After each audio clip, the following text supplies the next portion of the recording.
UV2 ce matin et je rappelle mes grands principes pour la réussite de cette UV2.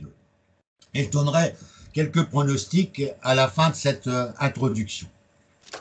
Cette UV2 a la chance pour les candidats d'être composée avec de la documentation. C'est la seule épreuve des trois où on a le droit de venir avec sa propre documentation. J'ai bien dit avec sa propre documentation, contrairement à certains pays qui font passer certains examens en ligne avec un logiciel adapté qui évite que le candidat aille chercher des précisions ailleurs. Mais beaucoup d'examens au Canada se font en ligne. À la maison, tu passes ton examen en ligne. C'est assez difficile de l'imaginer actuellement dans les conditions de l'examen français. Mais pour moi, l'UV2 se prépare non pas le 9 novembre, avec ses valises, ça c'est complètement ridicule, elle se prépare à la maison. Elle se prépare à la maison comment?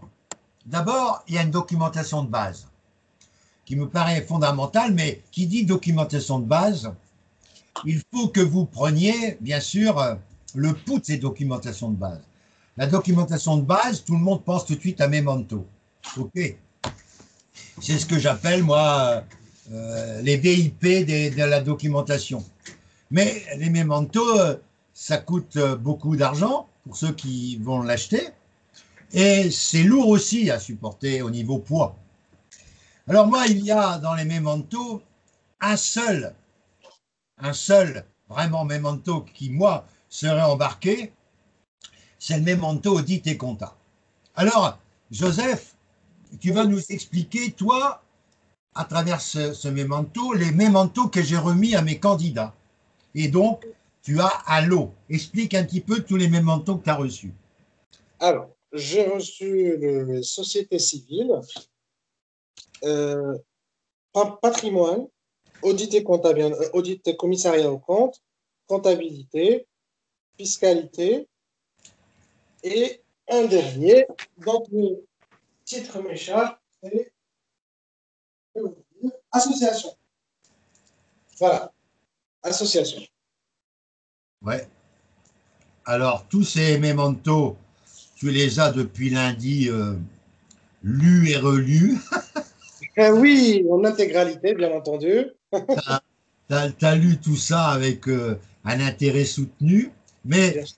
tu vas actuellement dans la préparation de ton UV2, tu vas ce que j'appelle moi domestiquer tes Memento. Et en particulier, tu vas à travers ton travail personnel dire le Memento des commissariats, c'est absolument indispensable. Par contre, les autres, c'est à voir. Oui. Bien sûr, vous pouvez les embarquer à 7, hein, les Memento que je vous ai trouvés, mais ça ne me paraît pas forcément la meilleure solution.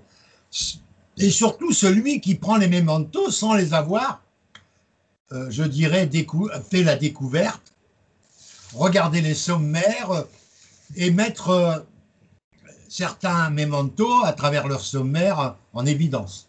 Parce qu'il y a des choses extraordinaires. Bon, bah, Memento, pour l'instant, moi je dis audit et compta, absolument nécessaire. Ensuite, c'est pour ça que j'ai dit dans mes propositions associations et société civile, je prends un autre exemple, en 2018 ou dans 2018, ouais, il y a eu un sujet uniquement sur les sociétés civiles de moyens. Il est évident que celui qui avait pris le Memento société civile, il était vachement à l'aise. C'est pour ça qu'il y a eu des gars qui ne connaissaient pas du tout les sociétés civiles de moyens. Surtout nos amis qui venaient de l'étranger.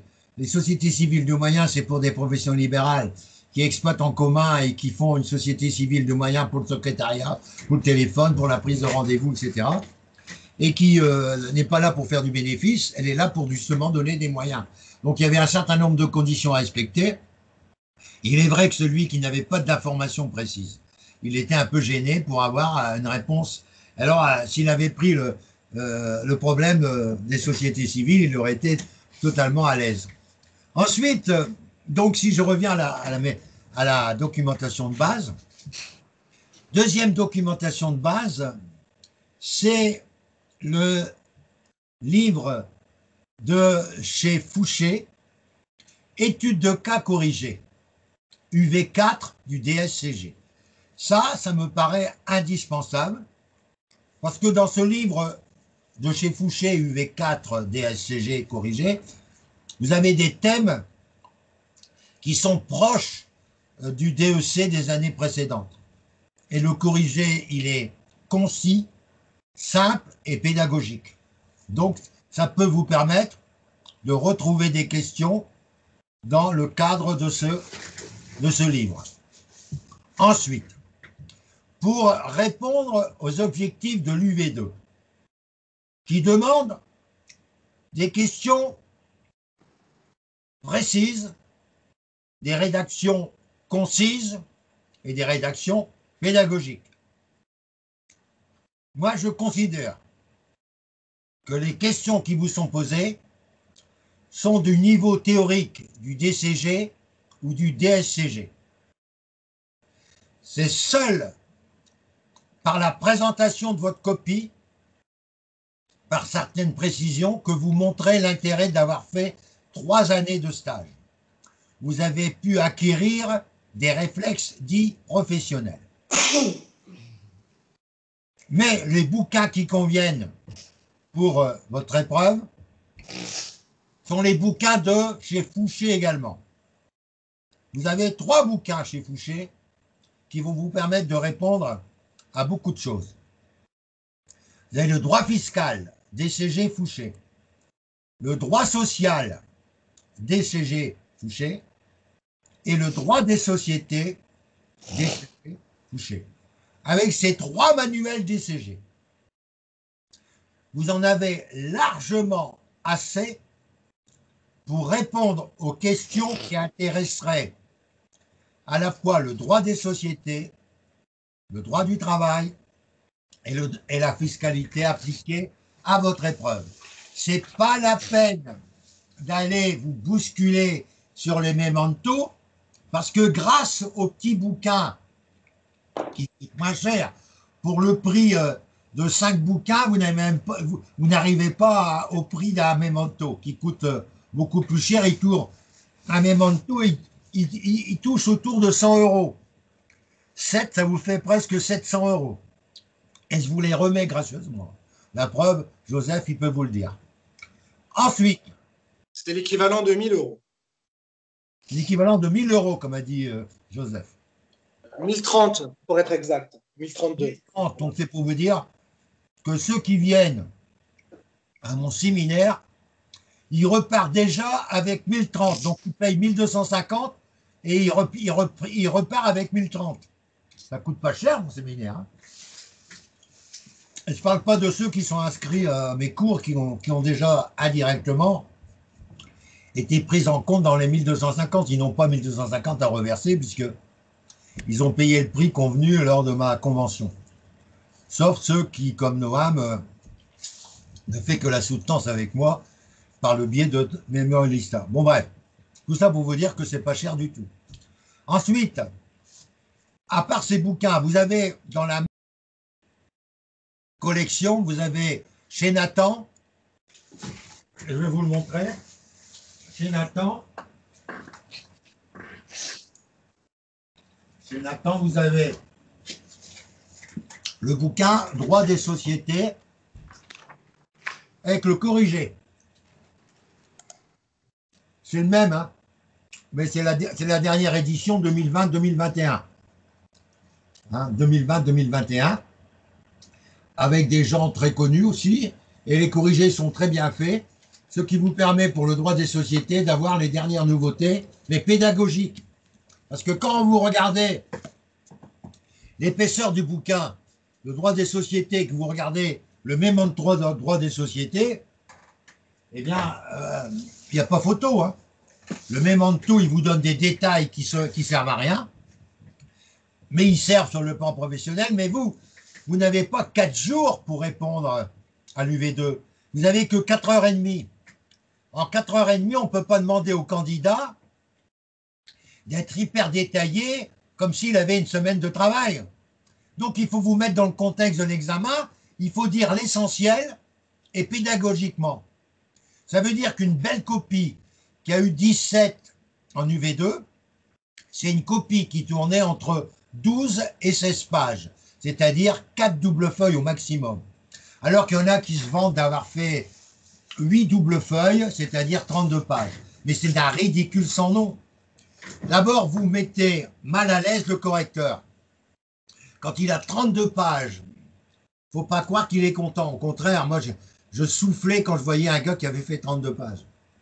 Je soufflais en disant, il me fait chier celui-là. Je le dis franchement. Pour définir, quand je lisais sa copie, je lisais en diagonale, parce qu'il y avait tellement de hors-sujet, parce que c'est pas difficile de faire 32 pages. Hein. Vous prenez vos momentos, vous recopiez tout ce que vous voulez. Hein. Moi, je vais faire 40 pages en 4h30. Hein. Avec mon écriture relativement assez grande, je fais 40 pages sans aucun problème, avec des banalités, des conneries, n'importe quoi. Donc, c'est bien réfléchir à ce que je suis en train de vous dire. Je répète mes ouvrages de base. Pour l'instant, je fais le décompte à chaque fois. Je vous dis Memento, audit et compta. Je vous ai dit DSCG 4 chez Fouché, corrigé, étude de cas. Fouché, droit fiscal DCG. Fouché, droit des sociétés. Et Fouché, droit social. Mais vous avez le même chez Nathan. À vous de voir, Nathan c'est le même prix à peu près. Mais Nathan ne fait plus droit fiscal. C'est dommage. Parce que moi j'aimais bien le droit fiscal de chez Nathan.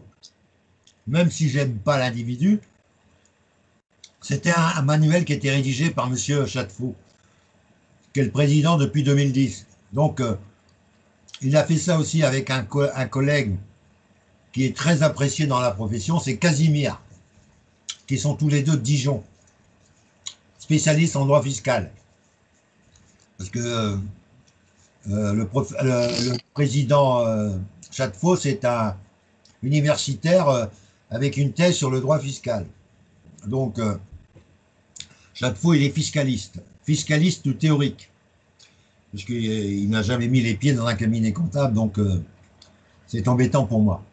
Autre chose, à part ces bouquins-là, voilà maintenant le document final qui est prépondérant. C'est le Code de commerce. Le Code de commerce 2021. Alors, vous avez le Code de commerce de chez Dalloz, qui est un code de commerce classique, qui est assez gros, voyez-vous. Mais vous avez besoin de faire des postiches, parce que vous savez comme moi qu'il y a des articles qui reviennent sans arrêt. Et c'est les articles 820 et suivants pour le commissaire aux comptes. Donc vous faites des repères sur votre code de commerce. Pour le CAC, vous mettez des repères CAC, vous cherchez tous les articles pour l'expert comptable. Comme ça, vous irez plus vite pour retrouver les articles, parce que même s'il faut être concis, comme on dit au niveau de la rédaction, j'aime bien que vous rappeliez l'article du Code de commerce d'une manière détaillée. C'est-à-dire que vous ne contentez pas de mettre 2 mots de l'article, vous devez rappeler l'article. Ils aiment bien ça et tous les corrigés officiels rappellent toujours les articles. Ça, retenez bien mon principe. Donc, le code de commerce, c'est obligatoire. Ça coûte, j'ai vu le prix là, ça coûte autour de 30 € quand même. Ouais, c'est ça. Moi, j'ai pris le Dalloz, il y en a d'autres éditions. Mais l'avantage du Dalloz, vous l'avez en numérique également. Donc, vous avez inclus le code en ligne. Donc, c'est-à-dire que vous pouvez chercher sur le code en ligne les articles relatifs à l'expertise comptable et au commissariat et de les imprimer uniquement. Ces articles, pourquoi pas, parce que finalement, vous n'avez pas le droit. Vous avez le droit au code de commerce, mais c'est toujours les mêmes articles qu'on pose. Si vous étiez capable, sur le code numérique de chez Dalloz, de retrouver tous les articles qui intéressent votre épreuve de TEC, c'est pas la peine de prendre ça, qui coûte encore 1 kilo. Voilà, ça, c'est évident. Bref, je continue. Alors après, il y a un document qui représente 50% des réponses. Ce document-là, il est génial. C'est en particulier ce que je vais vous présenter maintenant. Ça, c'est extraordinaire. c'est les meilleures pochettes qu'on puisse trouver pour réussir. C'est les pochettes Corroy. Les pochettes Corroy sont des pochettes qui sont prévues pour toutes les UV du DCG et du DSCG et qui sont enrichies par des corrections de professionnels. Et certains de mes candidats de l'année novembre 2019 m'ont avoué que si je n'avais pas eu l'occasion de leur conseiller la pochette Corroy, ils ne seraient certainement pas experts comptables aujourd'hui. Car grâce à la pochette Corroy, ils ont arrivé à avoir la moyenne. Parce que la pochette Corroy, la plus importante de toutes celles que je vous présente, c'est celle-ci. C'est la pochette comptabilité et audit. Il y a une pochette exceptionnelle à travers les cas qui ont été présentés, qui vous permettent de revoir tous les aspects de l'audit et de la compta en général.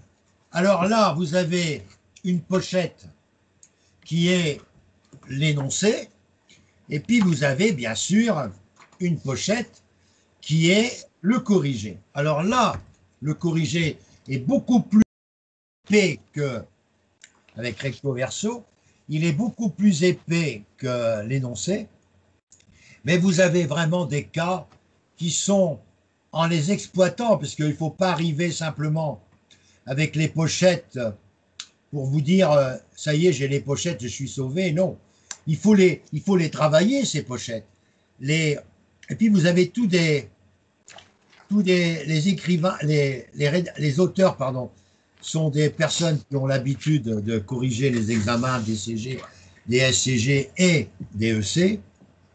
Et les corrigés sont vraiment élaborés dans le cas, comme si vous... Alors, par exemple, ici, je vois définition en matière de contrôle interne.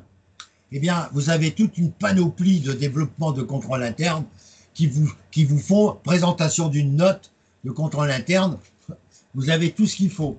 Alors, les pochettes Corroy, il y en a normalement, si vous respectiez l'ensemble des pochettes Corroy, et Corroy, c'est une édition, vous mettez édition Corroy, vous allez avoir le site et vous vous référencez de moi aux éditions Corroy, parce que là, je travaille avec eux depuis des années.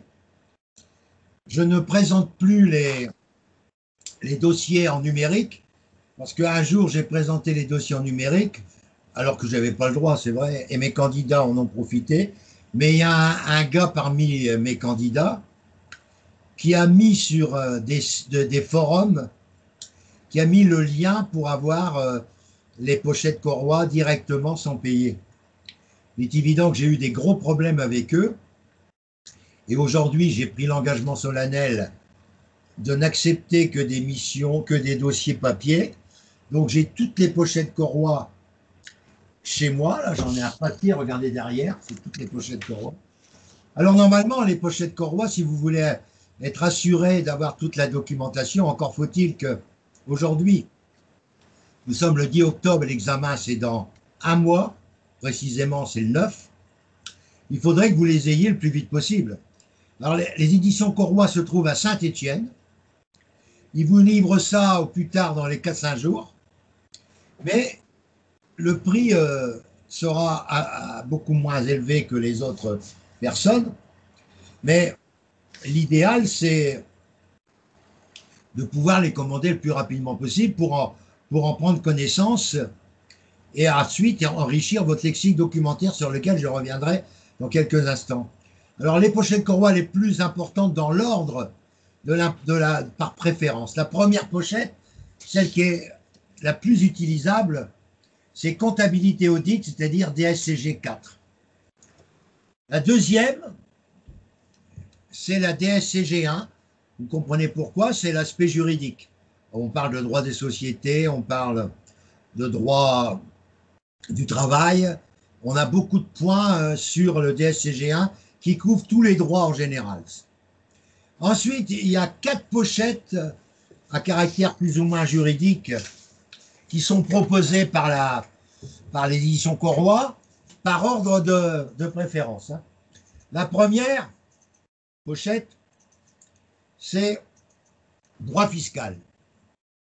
Droit fiscal, qui est une pochette à jour au mois de septembre 2021, qui ne parle pas bien sûr de la loi de finances 2021, mais qui est à jour. Et le sujet qui a été élaboré pour le 9 novembre a été élaboré depuis déjà un certain nombre de semaines et il se trouve dans le coffre-fort de Arcueil depuis déjà un certain nombre de semaines. Donc la loi de finances 2021 n'a pas été mise en œuvre, mais ça n'empêche pas que même si elle n'est pas directement mise en œuvre, si vous connaissez une information de la loi de finances 2021 dont je vous ai envoyé des condensés à plusieurs reprises dans mes mails, eh bien vous pouvez quand même en parler dans votre copie UV2. Ensuite, c'est compta approfondi, deuxième pochette DCG. Ensuite, c'est droit des sociétés. Et ensuite, c'est droit social. Je répète, pour moi, par ordre de préférence, UV4, UV1, droit fiscal, compta approfondi, droit des sociétés, droit du travail. Ça fait 6 pochettes avec les corrigés. Je ne sais pas combien ça doit faire, mais c'est un prix qui doit être négocié, bien sûr, avec, en disant c'est sur les conseils de Francis Tison que je me permets de vous demander un devis pour... alors, ceux qui n'ont pas trop de moyens, qui disent moi je voudrais le minimum de dépenses, bah, moi je vous conseille uniquement l'UV4. Hein. DSCG UV4, vous avez déjà pas mal de réponses. À la condition que vous ayez pris les bouquins précédents. Vous savez que si vous faites financer par votre compte personnel de formation, etc., si vous avez des ouvrages qui vous ont été nécessaires pour vos examens, ou par Atlas, qui vous offre aussi le moyen de financer une partie de vos ouvrages, ou toute une partie de vos ouvrages. Ou bien alors, si vous êtes dépendant de Pôle emploi, pour certains d'entre vous, eh bien, vous pouvez aussi avoir un budget manuel, un budget fourniture. C'était prévu avec AGFOS dans le temps, c'était prévu maintenant aussi avec Atlas. Une fois que vous avez ces documents, je vais vous les répéter encore une fois, dans l'ordre logique. Vous allez recevoir, si tout va bien, les 7 mémentos. Vous ferez ce que vous voulez si vous venez avec une. Si vous n'avez pas avec une, c'est pas la peine d'y compter. Ensuite, vous allez prendre le memento audit et compta, qui est absolument nécessaire. Ensuite, à vous de voir, par rapport à vos inspirations personnelles, par rapport au poids que ça va représenter pour l'instant vos valises, parce que moi, ce n'est pas des valises que je prendrais. C'est 2 sacs avec des séparations à l'intérieur, 2 sacs, un sac pour mes photocopies à gauche que je vais faire et un sac pour mes bouquins à droite. Comme ça, je suis sûr qu'avec deux sacs avec des compartiments, je vais gagner un temps fou. Alors, je reprends les manuels, donc audit et compta. Ça, c'est le manuel Memento, indispensable. Ensuite, j'ai corrigé 4 Fouché, études de cas DSCG, 4. Ensuite, j'ai édition Fouché ou Nathan. Fouché pour le droit fiscal, puisque Nathan ne le fait plus, malheureusement. Donc, Fouché, droit fiscal, Fouché, droit des sociétés, ou chez Nathan. Je préfère autant chez Nathan que chez Fouché, je vous le dis carrément. Même, je dirais que Nathan est mieux pédagogiquement. Donc, le bouquin Nathan que je vous ai montré tout à l'heure, il est bien, très bien même. Ensuite, vous avez droit social de chez Fouché, qui est à jour au mois de septembre et qui vous permet de parler de la loi Péricot, etc. Et des nouveautés et des conséquences de la pandémie dans certains cas, qui seraient malheureusement nécessaires. Ensuite, vous avez le code de commerce de chez Dalloz ou de chez Duno ou de chez je sais pas quoi. Vous avez les codes qui sont publiés par plusieurs éditeurs. Ensuite, vous avez les pochettes Corroir. Et vous allez me dire, est-ce que c'est fini? Non, c'est pas fini. Sur mes sites ou sur vos ordinateurs, vous avez 3 documents qui sont fondamentaux et que vous pouvez télécharger à partir de mes sites. Ces 3 sources d'informations constituent une grande partie de votre lexique documentaire. Ces 3 revues ou informations sont tout d'abord Actuel Comptable.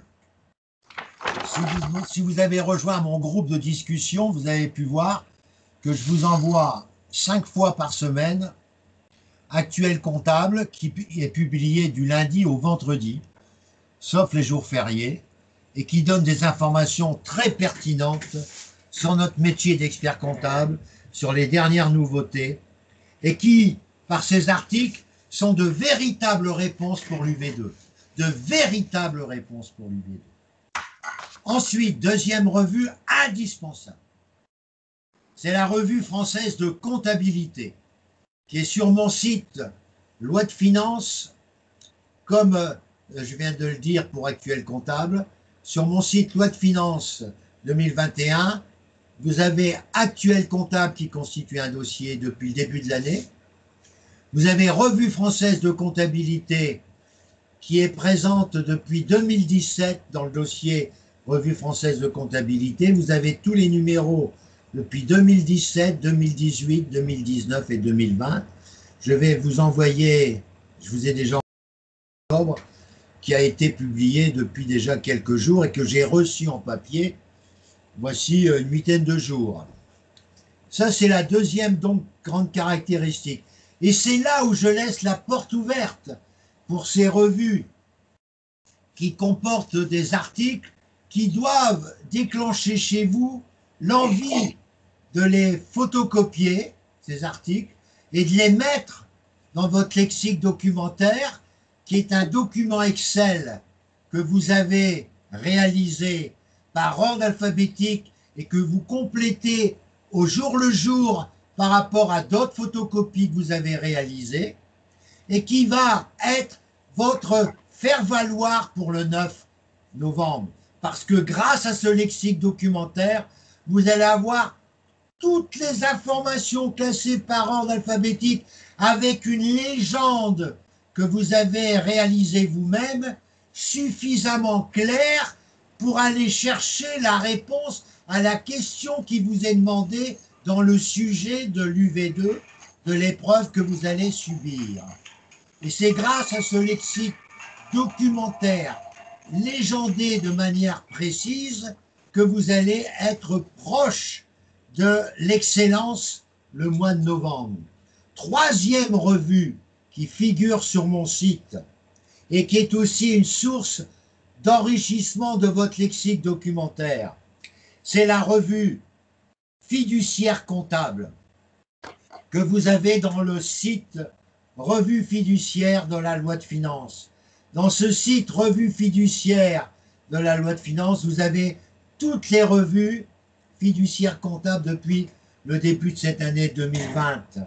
Et vous avez chaque fois, chaque mois, vous avez un dossier particulier sur le commissariat, sur l'expertise comptable, et bien souvent, quand vous regardez les sujets des années précédentes, vous vous rendez compte, avec un décalage quelquefois de 5-6 mois, que un dossier qui avait été traité par la revue fiduciaire, fiduciaire comptable, était l'une des questions de l'UV2. Donc, je vous rappelle que cette revue fiduciaire comptable est pour moi une source importante de votre lexique documentaire. Je ne dis pas qu'il faille tout photocopier de la revue fiduciaire comptable, mais à vous de juger les dossiers qui vous paraissent intéressants et qui pourront faire l'objet dans votre lexique documentaire de leur place dans l'ordre alphabétique. sur Excel que vous êtes en train de réaliser. Donc, voyez-vous, en dehors des manuels que vous devez vous procurer, vous avez sur mes sites des documents numériques sur lesquels je vous demande de bien rechercher, et c'est vous qui prenez la décision, les articles qui peuvent être intégrés dans votre lexique documentaire. C'est pourquoi je reviens à votre voyage avec 2 serviettes, j'ai bien dit 2 serviettes avec des compartiments. L'un à gauche, c'est toutes les photocopies que vous avez classées dans l'ordre alphabétique de votre lexique documentaire, qui vont être une source impressionnante pour répondre le jour de votre examen. Et ensuite, comme certains candidats l'ont fait les années précédentes avec succès, il y a des candidats qui ont fait un lexique par ordre alphabétique pour l'ensemble de tout ce que je viens de dire, mais ils ont voulu séparer les pochettes Corroy de l'ensemble. Et ils ont fait un lexique documentaire uniquement pour les pochettes Corroy sur Excel, classées par ordre alphabétique en regardant toutes les études de cas, en particulier UV4 et UV1 et DCG, oui, fiscal, etc. Ils ont fait un lexique documentaire classé par ordre alphabétique. Ça prend du temps à la maison, hein. Et c'est ça, on a un mois devant nous, mais ça prend du temps. Et ils ont fait un lexique documentaire Corroy, et un lexique documentaire pour toutes les autres sources, y compris les bouquins. C'est-à-dire, les bouquins, ils ont mis les titres de paragraphes de bouquins dans leur lexique documentaire. Ce qui permettait, par exemple, sur une question de droit fiscal avec une légende bien développée, d'avoir la réponse toute faite, mais à plusieurs endroits. C'est-à-dire, la même légende, il y avait plusieurs sous-légendes qui nous permettaient d'aller trouver des informations plus ou moins précises sur le sujet qui avait été narré dans votre lexique documentaire. Tout ça m'amène à vous dire que grâce à ce lexique documentaire, vous multipliez vos chances d'avoir 10 par au moins 10. C'est tout ce que je peux vous dire. Les gens qui arrivent préparés avec un lexique documentaire tel que je vous l'explique sont des gens qui vont être totalement sereins. Bien sûr qu'on ne peut pas revendiquer d'avoir 20 sur 20, même si on a un lexique documentaire, il y aura toujours des petites personnes qui nous diront que ça a été mal rédigé ou que vous avez fait une faute d'orthographe, et ça ne mérite pas, ça ne mérite pas 20 sur 20, mais c'est normal. On n'est pas là pour avoir 20 sur 20, on est là pour au moins avoir 10, au moins avoir 10, et être soulagé. Si on peut prendre des points d'avance, bah, tant mieux, hein, ça nous fait plaisir. Un 14, ça nous prend 3 x 4, 12 points d'avance, ça fait plaisir. Et moi, j'en ai eu plusieurs qui ont eu, même des gars qui ont eu 16,5, 17. Donc, ça veut dire que c'était des gars qui, quand ils étaient en cours devant moi, parce que j'ai eu la chance d'avoir un candidat en DCG, de l'avoir en DSCG, puis de l'avoir en DEC, c'est un de mes rares candidats qui a fait les 8 années avec moi, quoi. Eh bien, il était tout à fait moyen en DCG, moyen en DSCG. Et il était, à mes yeux, encore moyen en DEC. Mais il avait compris l'intérêt d'un lexique documentaire. Ça se passait en 2008, c'est ce que je vous dis. Ça passe vite, la vie, c'est inimaginable. Je le vois encore devant moi en 2008, au moment de la préparation du DEC UV1, UV2. Eh bien, il a fait un lexique documentaire. Il m'a dit, mon lexique documentaire, il m'appelait encore Monsieur Tison, maintenant il m'appelle Francis. Il disait, lexique documentaire, ça m'a pris 3 jours. Il dit, ça m'a pris 3 jours à fond. Il dit, mais alors, ces 3 jours, ça m'a permis d'avoir 16,5 en UV2. Parce que vraiment, avec moi, il n'avait jamais eu plus de 10 en études de cas. Jamais. C'était un candidat moyen. Aujourd'hui, c'est un excellent expert comptable, commissaire aux comptes. Il a 3 cabinets. Il a une vingtaine de personnes. Quand je l'avais devant moi en DCG, j'aurais jamais cru ça. Donc, c'est pour vous dire qu'il y a des gens qui se sont épanouis. Ça fait plaisir. Par contre, il y avait des brillants étudiants qui sont restés à un certain niveau, même de collaborateurs. Et c'est assez surprenant, assez surprenant. Je dirais, l'attitude de certains étudiants jusqu'au DCG par rapport à ensuite, il y a toute la personnalité qui apparaît, qui n'est pas forcément la même. Il y a des gens qui savent s'entourer de compétences et de faire valoir les compétences qu'ils ont pu acquérir à travers des choix de personnes pour travailler avec eux et qui ont su profiter de la qualité de ces personnes pour devenir, alors qu'ils étaient peut-être beaucoup moins forts que d'autres, pour devenir aujourd'hui des managers plus que des experts comptables et qui ont réussi leur vie professionnelle. Donc ça, c'est tout à méditer sur la notion comportementale. Je voudrais maintenant revenir à mes conseils le jour de l'épreuve. Je m'excuse pour ceux qui les ont déjà entendus 15 fois, 20 fois. Je m'en excuse, mais ça fait partie de mon rituel. Tout d'abord, les amis, quand vous arrivez le 9 novembre, pour 9 heures, vous êtes dans la salle d'examen. L'examen commencera à 9h30. Commencera à 9h30. Je ne sais pas qui est-ce qui m'appelle. Il m'appelle sur ce côté-là, je ne sais pas qui est-ce. Je regarde. C'est Narel. Oui, Narel. Narel. Oh, c'est là. Attends, Narel, je vais la prendre là. Narel. Hop, je la prends là. Elle arrive comme ça, comme un cheveu sur la soupe. Elle est au Congo, Narel. Narel, elle n'a pas eu l'UV2. C'est ça qui est. Il y a Cyril et Narel qui n'ont pas eu l'UV2. Et Narel est avec nous à cet instant donné, qu'on salue. Bonjour, Narel. Bonjour, Francis. Je pensais que tu étais disparu de la circulation. Non, je suis de retour. De retour par Skype ou de retour purement et simplement en France? Non, mais par Skype, pour l'instant. Ouais, est-ce que tes visas, tu pourras les avoir? Je suis française, Francis. Il n'y a pas de problème. C'est vrai que tous ceux qui sont français ou françaises qui sont de l'étranger n'ont aucun problème, ou ceux qui, comme d'autres, ont un passeport français, comme Hicham par exemple, qui lui n'a aucun problème pour venir du Maroc en France. Par contre, ses copains qui sont uniquement marocains, pour l'instant, on leur refuse au Maroc leur visa. Ça, c'est un autre problème. Bon, toi, tu n'as pas de soucis, tant mieux, mais je m'inquiétais de ta disparition depuis des semaines et des semaines. Ce matin, il y avait l'UV1 qui a été enregistré également. Il y aura l'UV2 qui a démarré depuis presque 1 heure et qui est en train de revenir sur les grands conseils. Donc, j'ai fait le tour de toute la documentation nécessaire. Je vais revenir sur des choses que tu connais, Narel, mais je m'en excuse, parce qu'il y a d'autres personnes qui t'écoutent en même temps que toi et qui ne sont pas tout à fait au courant. Donc, je vais reprendre mes conseils au niveau de votre comportement le 9 novembre. Il est 9 heures, vous êtes arrivé un peu essoufflé et en nage, puisque vous avez pris trop de documents et vous avez dû monter plusieurs étages pour arriver au 6e étage d'Arcueil par les escaliers. Et vous n'avez pas le droit d'emmener votre copain, votre mari pour vous aider à transporter parce que c'est interdit en fonction des règles de sécurité.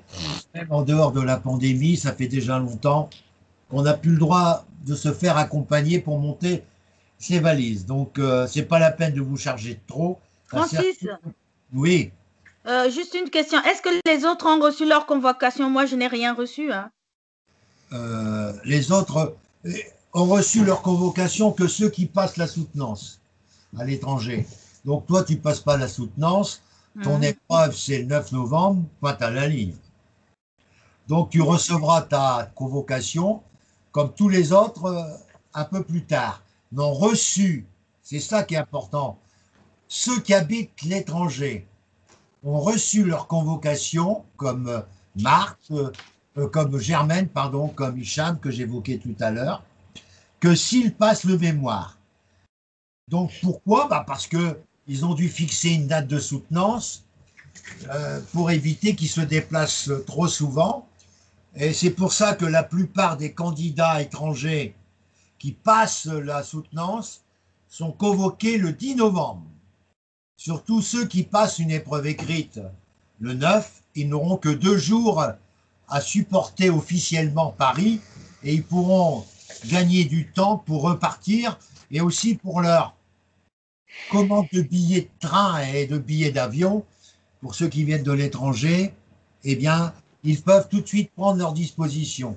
Donc, la plupart des étrangers, tous les étrangers en principe, qui passent l'épreuve de soutenance, ont reçu jeudi ou vendredi leur convocation. Mais tous les autres, qui ne passent pas la soutenance, étrangers ou pas, on sait que c'est le 9, ils auront leur convocation la semaine prochaine. Est-ce que j'ai répondu, Narelle? Oui, merci beaucoup. Voilà. Je reviens. Il est 9 heures. Vous êtes arrivé dans la salle. On vous a fait rentrer dans la salle. Vous avez repéré votre place. Votre nom est marqué sur une petite table.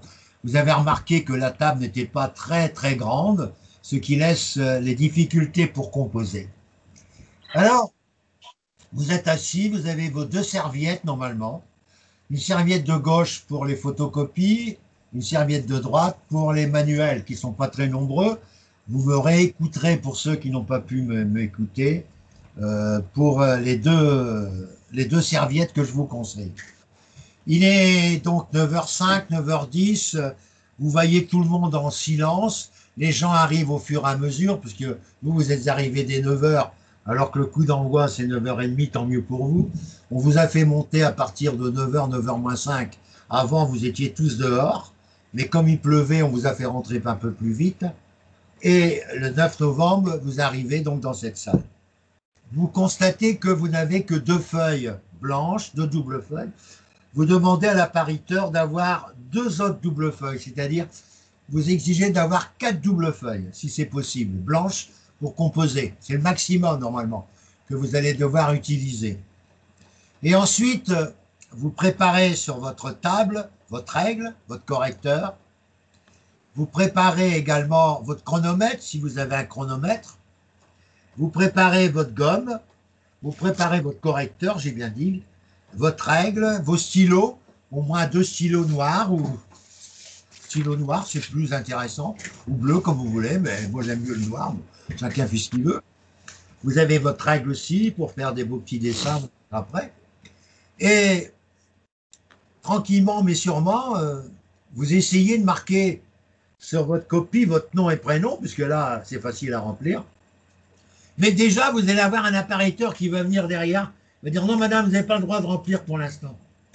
Vous devez attendre le démarrage. D'autres vont rien vous dire, mais qui n'essaye rien n'a rien. Donc moi, je prendrai la disposition, puis je mettrai une feuille de brouillon dessus, pour pas qu'ils s'en aperçoivent, parce que ça fait gagner quelques secondes, de marquer mon nom, prénom, mon numéro d'inscription, et l'épreuve de révision comptable, qui doit être notée épreuve UV2. Parce que ça, cette partie-là à caractère anonyme, elle est cachée, et quand vous corrigez des copies, vous n'avez pas cette partie-là, qui est cachée par les services du siècle, et le jury ne connaît absolument pas le nom, etc., etc. Bien, donc ça, vous l'avez fait. Il est 9h28. Vous avez un stress qui monte, puisque l'énoncé va arriver bientôt. Vous demandez sur quoi vous allez tomber. Et vous prenez les exercices que je vous ai conseillés. Vous inspirez profondément par le nez. Vers 9h20, vous faites ça pendant une dizaine de fois. Vous inspirez par le nez. Ensuite, vous arrêtez la circulation. Vous arrêtez de respirer pendant 4 secondes. Vous inspirez par le nez pendant au moins 5-6 secondes. Ensuite, vous arrêtez de respirer pendant 4 secondes. Et ensuite, vous expirez avec la bouche, mais vous cachez ça avec la main devant la bouche. Vous expirez. Vous faites ça une dizaine de fois avant que l'énoncé n'arrive. Vous allez voir que votre stress va disparaître. Aussi bien ce que je vous dis là pour l'épreuve écrite que pour les épreuves orales. C'est encore pire pour les épreuves orales. Le stress est encore plus fort parce que vous allez rencontrer 2 personnes qui vont peut-être vous impressionner alors qu'ils ne vont pas vous impressionner parce qu'ils ont simplement une délégation de pouvoir pour vous juger, c'est tout. Mais là, on n'est pas à l'épreuve orale, à l'épreuve écrite. Alors, l'appariteur dit, il est 9h30, il est 9h30, vous avez, mesdames, messieurs, jusque 14h, on met sur le bureau, on met sur le tableau, 9h30, 14h, et les copies arrivent.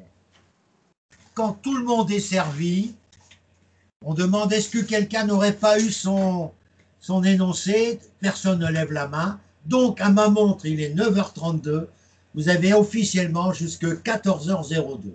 Alors vous, en tant que candidat, vous devez respecter les conseils de Francis, qui sont, premièrement, de regarder le nombre de dossiers. Vous avez 1, 2, 3, 4 dossiers. C'est souvent le maximum 4 dossiers. S'il y a 4 dossiers, vous préparez 4 feuilles de brouillon. Dossier 1 sur la première, dossier 2, dossier 3, dossier 4. Tout de suite, vous regardez le nombre de points de chaque dossier. Vous mettez le nombre de points sur chaque feuille de brouillon. Le nombre de points. 5. 5, 5, 5. Voilà, je simplifie. Ça fait 5 points à chaque fois. Formidable. C'est déjà arrivé à plusieurs sessions. Quelquefois. Et derrière chaque point, vous devez mettre votre temps en minutes. Le temps en minutes. Et comment calculer? Eh bien, la copie, du moins l'épreuve, dure 270 minutes. 270 minutes, j'enlève 30 minutes pour la lecture, de l'énoncé rapide, pour la mise en place de vos copies et, je dirais, la numérotation de votre copie, car vous devez donner au correcteur, aux 2 correcteurs, vous devez donner l'impression que vous avez rédigé votre copie UV2 dans l'ordre des questions posées. On verra comment s'organiser après. Et puis, une fois que vous avez ces 30 minutes qui sont réservées à la découverte de l'énoncé et à la relecture et à la numérotation, il vous reste 240 minutes pour la recherche et la rédaction. J'ai bien dit pour la recherche de votre information à travers votre documentation et votre rédaction. Quand je dis nombre de minutes, ce n'est pas uniquement pour la rédaction. Le temps de recherche rentre dans mes minutes. Ça me fait 240 minutes, ça va tout seul. 240 minutes pour 20 points. Ça fait 12 minutes par point. Ce qui veut dire que dans mon hypothèse de 4 dossiers à 5 points, ça me donne 60 minutes, 60 minutes, 60 minutes, 60 minutes. Ça, c'est hyper important d'avoir fait ça. Et ensuite, comment lire l'énoncé rapidement? Et comment mettre les mots forts ou les mots clés uniquement sur ma feuille de brouillon? Car sur mes feuilles de brouillon, je ne rédige rien du tout. Je fais des infos pour faciliter mes recherches documentaires. Ça veut dire quoi? Sur le dossier 1, je réalise tout de suite que c'est un dossier commissaire aux comptes. Je mets donc sur la feuille de brouillon CAC. Je regarde le dossier 1. Et le dossier 1, je commence à lire les questions posées avant de lire l'énoncé.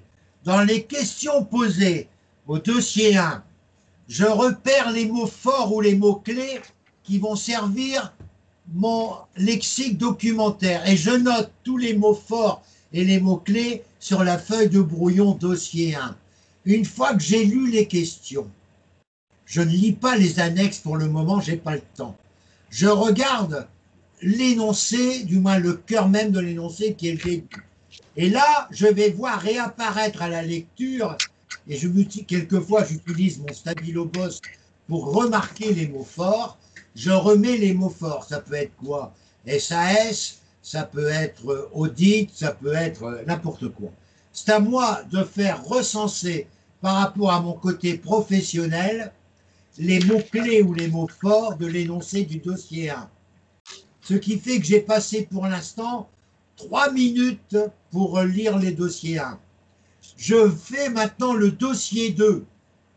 Le dossier 2, on me dit tu es expert comptable stagiaire, tu dois t'occuper d'une SAS. Je mets donc dossier 2 SAS, je regarde les questions posées au dossier 2, je commence par les questions pour m'inciter à deviner ce qu'il va y avoir dedans. Je mets les mots forts et les mots-clés de mon dossier 2 à travers les questions et une fois que j'ai bien repéré les mots-clés, les mots forts des questions dossier 2, je regarde l'énoncé début du dossier 2 et je retrouve à travers l'énoncé d'autres mots forts ou d'autres mots-clés que je mets dans le dossier 2. Je fais la même chose, vous m'avez compris, pour le dossier 3. Je fais la même chose éventuellement, pour le dossier 4. Une fois que j'ai dépouillé mon énoncé, je me dis, par rapport à mes convictions, par rapport à mes ressources que j'ai en lexique documentaire, par rapport à tout ce que je sais, je sais par quoi je vais commencer. Est-ce que je vais commencer par le dossier 1, dossier 2, dossier 3? Le dossier 1 me donne une certaine aisance, je vais commencer par le dossier 1. Donc, comme j'ai travaillé déjà, il est à ma montre 9h45. Je mets sur le dossier brouillon 1, 9h45, comme c'est 1 heure, je dois avoir terminé à 10h45. Durant cette heure réservée au dossier 1, je dois y comprendre les heures de recherche et du moins les minutes de recherche, pardon, et les minutes de rédaction. Grâce à mon lexique documentaire, je repère tout d'abord par ordre alphabétique, je relis la première question qui m'est posée et je me dis comment je vais rédiger ça. Eh bien, mon lexique documentaire, mais c'est pas fini. La méthode Francis est une méthode d'un véritable expert comptable professionnel et non pas d'un candidat apeuré le jour de l'épreuve UV2. Qu'est-ce que je fais? Sur la première double feuille qui va constituer ma page 1, sur la première feuille, je mets sur la première page recto, je mets mon sommaire de ma composition, qui sera très facile à monter, parce que là, dans mon hypothèse, j'ai 4 dossiers. Je mettrai dossier 1, page numéro 1 tel, dossier 2, page numéro 1 tel, dossier 3, page numéro 1 tel, dossier 4, page numéro 1 tel. Donc, l'examinateur, qui est un expert comptable, une fois sur deux, et un professeur, quelquefois, c'est 2 experts comptables qui sont ensemble par équipe de 2, eh bien, il aura déjà une impression que le candidat il présente un travail comme un véritable expert comptable. Au verso de cette première feuille, je vais faire quelque chose qui n'est pas traditionnel pour une composition du V2. Je vais faire une introduction. Une introduction qui va expliquer mon côté concis, mon côté essentiel, mon côté pédagogue de ma composition dans quelques phrases qui vont arriver. Et qu'est-ce que je dis? Madame, monsieur, parmi tant d'autres, c'est une introduction comme on peut en imaginer sur le plan professionnel. Vous avez bien voulu me confier l'examen de 2 ou 3 dossiers pour votre réunion avec vos partenaires cet après-midi. Compte tenu du temps que vous me réservez, je n'ai pas pu rentrer dans tous les détails, mais j'ai tenté de vous donner les essentiels pour que les relations que vous allez nouer soient relativement intéressantes. Mais je reste à votre entière disposition pour vous apporter les précisions nécessaires à votre information avant l'heure de la réunion. Je vous rappelle que je reste disponible de 14h à 16h. Au numéro Tartampion, on met n'importe quoi. Et vous mettez en dessous le candidat. Donc vous avez dans cette introduction précisé que votre expertise des 3 ou 4 dossiers que vous avez à réaliser sera pas forcément aussi détaillée que nécessaire compte tenu du délai officiel qui vous est accordé, mais que vous restez à la disposition par téléphone à votre demandeur de 14 à 16 heures, alors que sa réunion est prévue bien sûr à 16 heures avec ses correspondants. Voilà un exemple d'introduction qui symbolise à mes yeux le côté professionnel de votre composition. Vous avez donc décidé de faire le dossier 1 sur la 3e page de votre première double feuille. Vous mettez dossier 1 que vous mettez en encadré dossier 1 et vous rappelez sommairement ensuite l'énoncé de la première question qui vous est demandée. Et là, vous rédigez rapidement, vous rédigez directement sur votre composition à travers les recherches que votre brouillon vous a permis de préciser et de mémoriser les recherches dont vous avez besoin pour répondre à la question numéro 1 du dossier 1. Vous savez que le dossier 1, c'est 5 points. Il faut considérer qu'un point maximum, c'est 3/4 de page. Donc, pour le dossier 1, ça vous fait 4 pages en gros. Donc, pour le dossier 1, maximum 3-4 pages. Vous allez donc remplir déjà les 2 premières feuilles de la première double feuille. Et ensuite, vous allez remplir 2 feuilles de la deuxième double feuille. Là, vous pouvez déjà commencer à numéroter les copies. Puisque vous avez commencé par le dossier 1, vous pouvez mettre sur la première double feuille 1, 2, 3, 4. Et sur la deuxième double feuille que vous avez utilisée pour répondre au dossier 1, vous mettez le numéro 4, 5, 6, 7, 8. 4, 5, pardon, 5, 6, 7, 8. Donc vous êtes déjà en train de numéroter les 8 premières pages. Et une fois, il était donc 9h45 au départ, et il est 9h25, vous avez terminé le dossier 1, d'après vous, vous avez terminé, vous avez répondu totalement au dossier 1, vous aviez toutes les réponses dans votre lexique documentaire, vous n'avez aucun problème à répondre, et vous avez été concise, explicite et pédagogue. Voilà.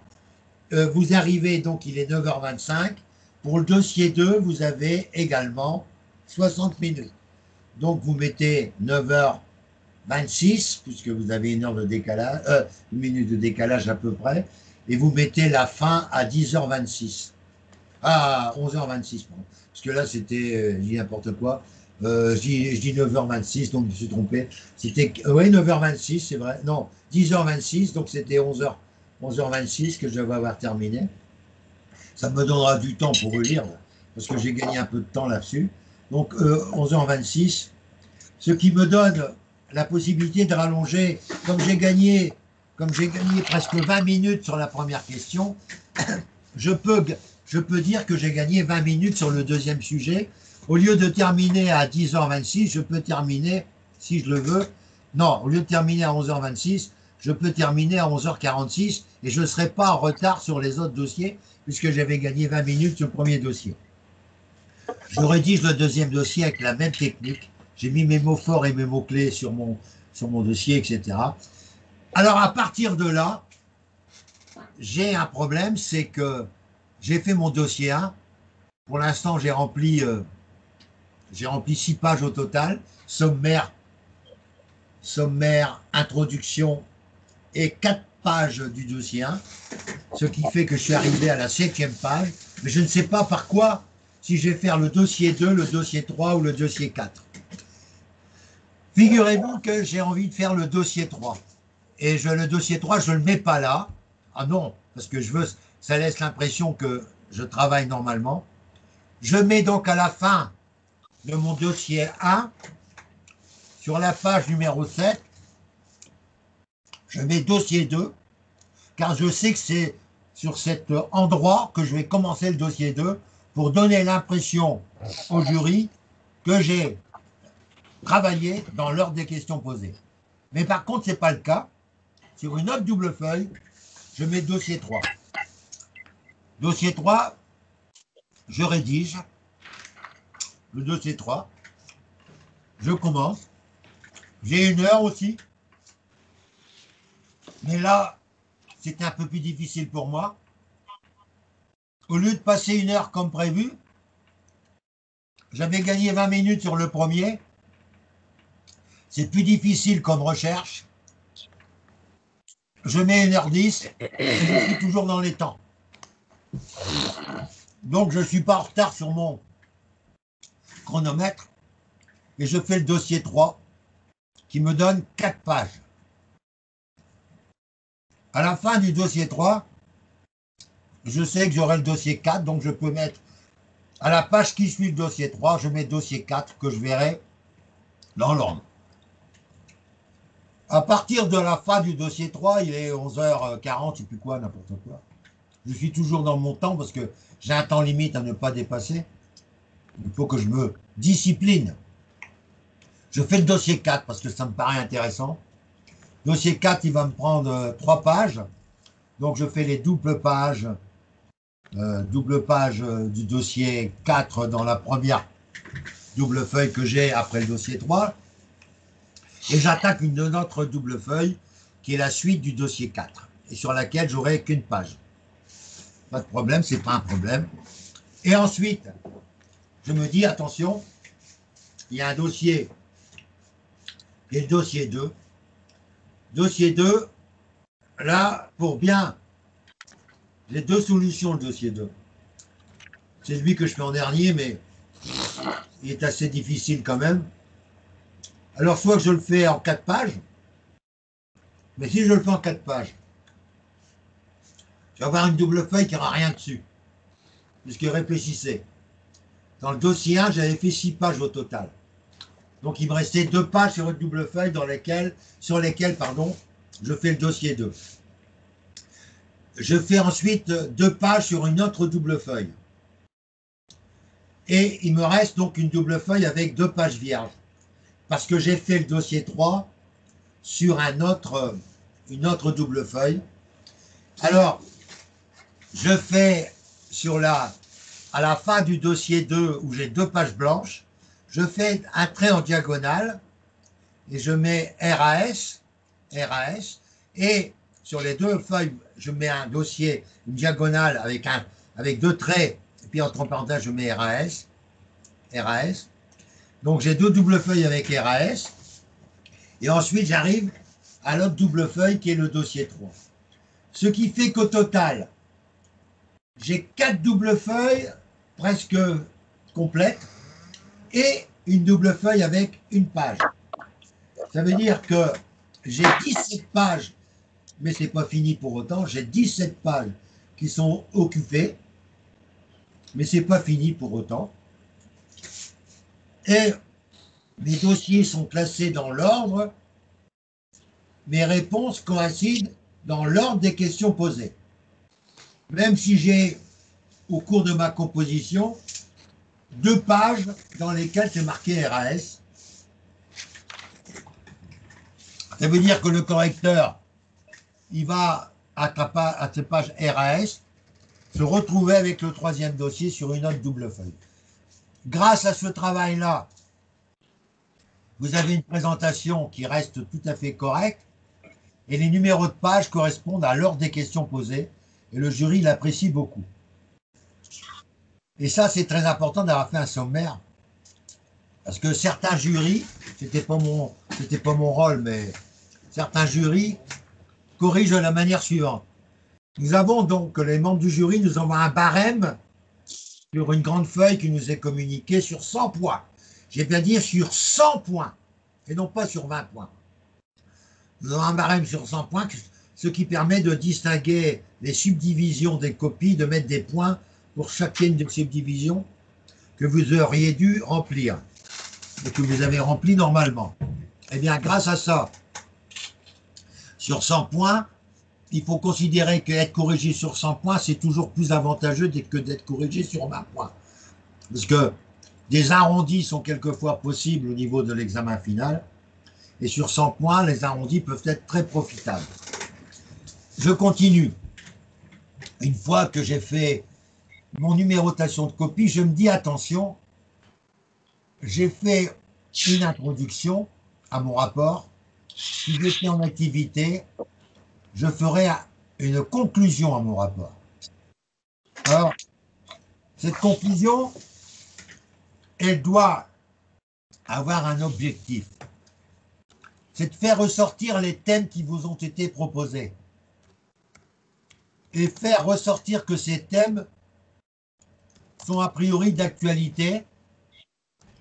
Et bien souvent, on peut le dire, avec le dernier congrès ou les derniers congrès des experts comptables qui ont été réalisés en partie par par des équipes, mais qui ont été réalisées par des personnes qui ont voulu faire avancer la profession. Alors, en conclusion d'un rapport comme celui-là, je ferai un exemple parmi tant d'autres. Conclusion, ou mes conclusions. Madame, monsieur, les dossiers que vous avez bien voulu me confier confirment l'idée que la comptabilité est en pleine évolution et qu'elle laisse place à des conseils de plus en plus larges pour que l'expert comptable, qui a une formation multidisciplinaire, puisse apporter à ses clients le maximum de sécurité. Le dernier congrès 2020 sur la règle des 3M conforte cette idée et les ateliers et conférences qui sont consultables encore aujourd'hui par les mémorialistes donnent des idées de développement nouveaux pour l'ensemble des cabinets d'expertise comptable, grands, moyens ou petits. Je vous remercie de la confiance que vous m'avez accordée pour la réalisation de ces rapports d'expertise et je reste bien sûr à votre disposition pour répondre à vos questions et vous signer le candidat. Ce qui laisse, à travers cette présentation assez originale, l'idée que ce n'est pas quelque chose qui est irréel, c'est quelque chose qui est concret, qui représente à travers l'aspect professionnel et libéraux une mission intéressante, etc. Donc, vous ne devez pas donner un signe distinctif de votre nom, surtout marquer le candidat également pour la conclusion. Ça, c'est la technique, méthode que je souhaite vous voir élaborer, respecter pour la réussite de votre composition UV2. Si vous ne respectez pas ces consignes, vous risquez quoi? Vous risquez comme Cyril ou comme Narel de passer, au lieu de passer 1 heure sur le dossier 1, vous avez passé 3h30 parce que vous aviez l'impression que vous connaissiez tout et vous avez tout dit, tout fait dans ce dossier 1. Et malheureusement, vous avez survolé le dossier 2, 3 et encore pire, le dossier 4. Ce qui fait que vous n'avez pas du tout respecté mes consignes. Vous avez eu 4,5 sur 6, ou 4,5 sur 10, entre guillemets, sur la première question, ou 4,5 sur 20. Et finalement, vous avez passé 3h30, c'est pas cher payé. Puis malheureusement, les autres parties, vous avez négligé, vous avez eu 2-0 aux parties 3 et 4 parce qu'il n'y avait rien dessus. Il y avait une phrase, mais il n'y avait rien. Vous avez eu 1 à la deuxième partie. Et parce que vous n'avez pas le temps de décrocher l'ensemble des choses, et bien au total, vous avez eu 4, vous avez eu 5,5 et vous êtes éliminé, quelles que soient les épreuves aux autres UV. Alors c'est là où je crains, pour certains, comme ils l'ont vécu l'an dernier, Narel ou Cyril, je crains c'est une manque maîtrise du temps et une prépondérance pour un sujet qui n'en vaut pas la peine, pour lequel vous avez envie de passer un temps fou parce que vous vous sentez fort. C'est justement le rôle de quelqu'un qui se sent fort de mettre moins de temps que les autres. Donc en conséquence, vous avez réalisé votre travail dans les temps impartis et vous avez soulevé l'intérêt de cette mission en corrélation avec les congrès récents, ce qui prouve que par votre composition, vous êtes comporté comme un véritable candidat, expert comptable, mais pas par un... Vous n'êtes pas comporté comme un étudiant qui a un stress terrible, qui a une peur terrible de décevoir.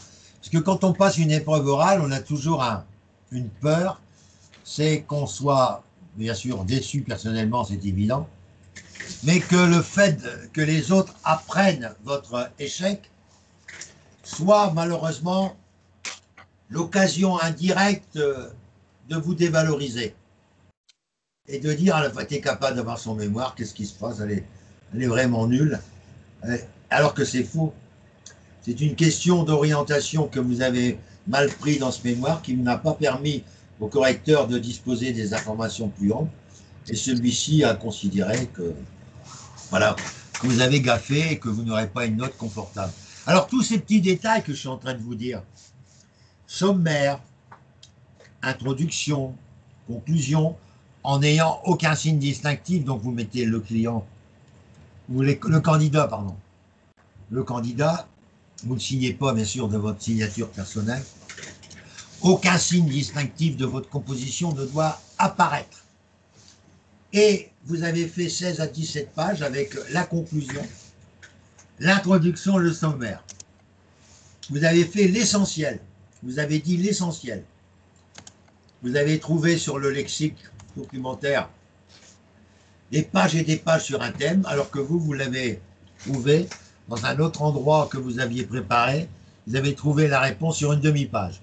Mais il est évident que si le memento prévoyait 12 pages et vous n'avez qu'une demi-page, à vous penser à la demi-page pour rester dans les clous, pour avoir tous les financements prévus par la loi, si vous ne dépassez pas certains critères.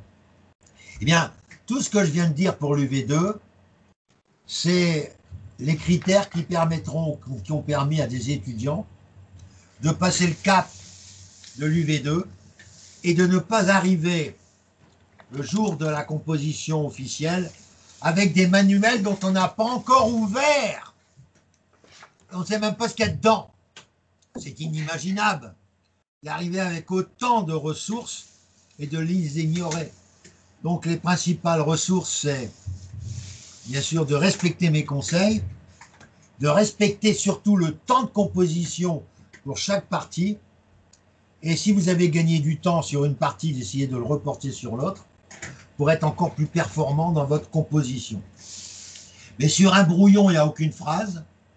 Sur un brouillon, il n'y a que des points de repère qui vous permettent de ressourcer les réponses que vous devez obtenir sur tel ou tel thème que vous avez mis dans le lexique documentaire.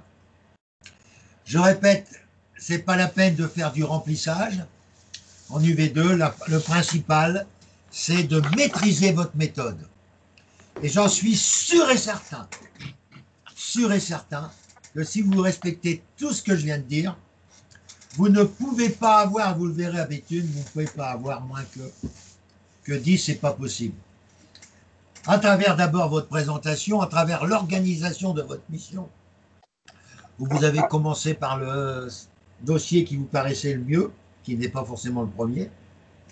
Donc à partir de là, vous avez travaillé avec bon sens pour vous et non pas pour les autres, car vous avez voulu en 4h30 apporter des réponses officielles à votre cabinet comptable pour lui permettre d'avoir des biscuits lors de la rencontre avec ses partenaires. Vous devez raisonner comme si vous étiez celui qui allait préparer la réponse de votre patron lors de ses rencontres avec d'autres personnes. Et c'est là que vous devez montrer le caractère professionnel de votre mission et non pas rester trop livresque ou théorique comme vous voulez. Voilà, rappelez d'une manière répétitive pour certains, puisqu'ils me l'ont déjà entendu plusieurs fois, mais les clés minimales de la réussite. Moi, il n'y a aucune raison que des candidats nettement moins volubiles ou nettement moins directifs que vous aient eu 16, alors que certains qui nous donnaient l'impression de dominer ont eu 5,5 ou 5,75, ce qui les a éliminés. En conséquence, il faut respecter le temps et ne pas passer plus de temps sur une question que prévu. Parce qu'il faut regarder le barème et travailler avec efficacité pour le barème. Quand vous avez des barèmes qui prévoient 8, 2, 10, je reprends les questions 8, 2, 10, il est évident que sur la recherche que vous devez effectuer, parce qu'il n'y a presque pas de recherche dans le dossier, vous devez rechercher les dossiers au maximum de points, autant que faire. C'est par de ces dossiers où il y a le maximum de points qu'il faut commencer à glaner le maximum de points. Mais entre glaner et passer un temps fou, ça ne va pas non plus nous rapporter grand-chose. Alors quand vous prenez un dossier qui vous sied bien, parce que c'est un dossier que vous avez vu la semaine dernière, commencez par ce dossier, essayez de voir si vous ne pouvez pas relier du temps par rapport au temps imparti et faire profiter du temps pour les autres dossiers. Donc c'est une question, l'UV2 c'est une question d'organisation à la maison, c'est une question de choix de manuel, et c'est une question bien sûr qui correspond aux besoins d'un certain nombre de candidats, et il faut absolument que vous compreniez que l'UV2 passe par une organisation, et si vous êtes bien organisé, même si vous ne connaissez pas grand-chose, vous aurez la moyenne, parce qu'on tiendra compte absolument de l'aspect présentation professionnelle. Avez-vous des questions à poser? On ne va pas forcément faire aujourd'hui une étude de cas, je vais vous la demander de la préparer à la mode 2020. C'est le sujet pour la semaine prochaine de mai 2020, sujet état de mai 2020, de mai 2014, pardon, à la sauce 2020. Mai 2014, vous allez avoir le corrigé. Vous allez le corriger dans l'état d'esprit de la fiscalité et de l'aspect droit social de 2020 ou droit de fiscal ou droit commercial. Parce qu'entre 2014 et 2020, pour certains thèmes, il s'est passé beaucoup de choses. La loi Macron, la loi Pacte, et tout ça va jouer un rôle énorme sur la rédaction. Je reviens donc sur mes questions et mes pronostics. Ce matin, je vous ai encore, grâce à l'amabilité de Cyril, qui a préparé un dossier sur l'EURL. Oui, la loi Pacte a réhabilité de manière assez exceptionnelle l'EURL. Dans son fonctionnement, dans sa composition, dans sa simplification. Donc, vous devez posséder à fond l'URL. Autre sujet d'actualité. Vous avez souvent eu des mails qui vous parlent de la mission ALP pour les commissaires aux comptes pour les petites entreprises. Retenez cette mission, surtout que vous auriez, par exemple, comme sujet, que vous êtes un expert comptable, débutant ou mémorialiste, et votre patron vous demande d'essayer de conserver des dossiers de commissariat aux comptes malgré que les plafonds sont pas atteints pour pouvoir en bénéficier d'un. Alors, on va vous demander d'argumenter en tant qu'expert comptable stagiaire devant le client l'intérêt d'être commissaire aux comptes, quelles sont les qualités qu'on lui prête et quels sont les avantages qu'il peut en retirer personnellement. Pour pouvoir vendre sa mission, à la fois et pour l'intérêt de l'entreprise. Donc il y a des choses comme ça qui peuvent être posées. Autre sujet, c'est le JIE. Pourquoi je parle de JIE? Parce que c'est un sujet qui est assez marginal, qui est bien souvent imposable à l'IR, et qui est le fruit d'experts comptables qui ont créé un JIE pour la formation de leur personnel. Ça leur permet de faire des économies au niveau des animateurs, puisqu'il n'y a qu'un animateur pour 60 personnes au lieu d'un animateur d'un côté de 30 et d'un animateur de l'autre côté de 30. Mais ça vous permet également de pouvoir faire des recherches ensemble. Vous avez des GIE dans le cadre des laboratoires pour trouver un vaccin. Donc, on est indépendant, mais on est ensemble. Et on travaille ensemble. Donc, il y a des modalités particulières du GIE que je vous demande de bien rétablir. Ensuite, troisième point fort pour l'année 2020. Oui, j'écoute. Si j'ai bien compris, EURL, pas EIRL, individuel, et non pas EURL, unique. D'accord. EIRL, c'est ce qui a été mis en évidence dans la loi Pacte de mai 2018. Mai 2019, pardon, j'ai une bêtise. C'est la loi Pacte que vous devez avoir avec vous. L'intégralité de la loi Pacte, vous devez l'imprimer dans votre lexique documentaire que vous avez sur mon dossier loi Pacte. Dans le dossier loi de finances, vous avez un dossier qui s'appelle loi Pacte et qui est mis à jour à chaque publication sur la loi Pacte. Autre sujet important, c'est les amortissements et les composants. Les amortissements, les suramortissements, pardon. Le suramortissement, j'allais faire une bêtise, le suramortissement pour certains biens qu'on veut éventuellement voir investir, et le suramortissement, et également le problème de suramortissement et le problème découlant des composants. Les composants qui sont souvent négligés dans les entreprises, surtout les entreprises même concernées, entreprises de transport, les entreprises de manutention, et qui sont obligées, qui sont conseillés de faire les composants. Autre question importante, c'est les plus-values des entreprises. Les plus-values des entreprises en distinguant le côté immobilier des autres plus-values. Là, c'est hyper important. Et après, il y aura une double réflexion qui mérite précision dans le cadre de nos révisions. C'est intégration fiscale, les conditions de l'intégration fiscale au niveau détention de capitaux et la réévaluation. Ne pas confondre intégration fiscale et réévaluation.